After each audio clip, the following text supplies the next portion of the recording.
Гора Хайракан. Это правой, левой стороне Енисея, Улукемский район. Это гора, священная гора. Хайракан назвали. Это в древнее время гора назывался Хайрахан.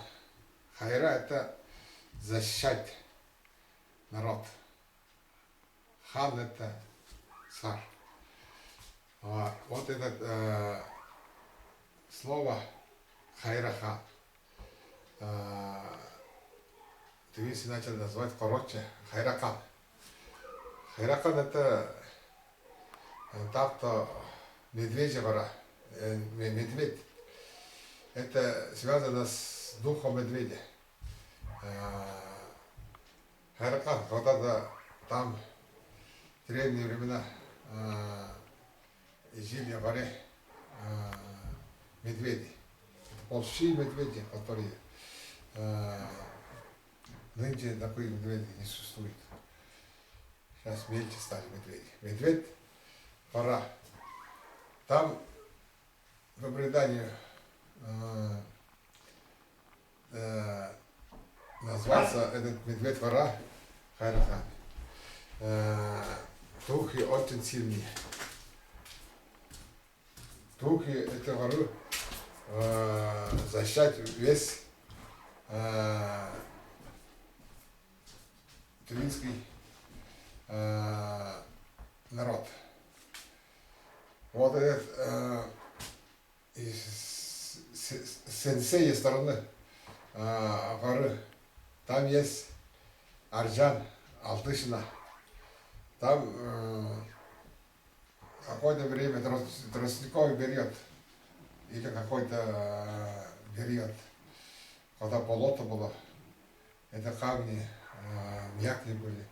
Там большой медвежий след есть, который вышел на Хайракан наверху.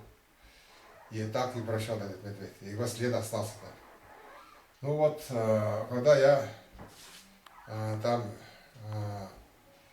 этот Арджан, Алтышина, я обряд делал, эта гора начал шевелиться и начал рычать, начал плакать, начал просить, начал угрожать большой медведь. Когда я в онлайн делал, там это обряд делал, один художник, молодой парень, там рисовал вот этот обряд, который я делал в 2009 году. Вот. И вот таким образом этот гора запечатлел художник. Но он не простой художник. Он тоже, я свидетель у него развитый. Вот. А если гору разрушить, или там какой-то семенный завод, или что-то делать, или копать там, взрывать тех людей, которые кто командовал туда у людей, и этим людям очень плохо будет. Ну, им, даже если неплохо будет, их детям плохо будет.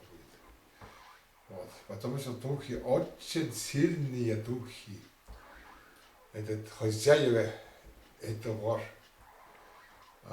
очень много. Не только медведей образе, и разных животных образе. Я видел много, в том числе птиц разных. Вот это духов.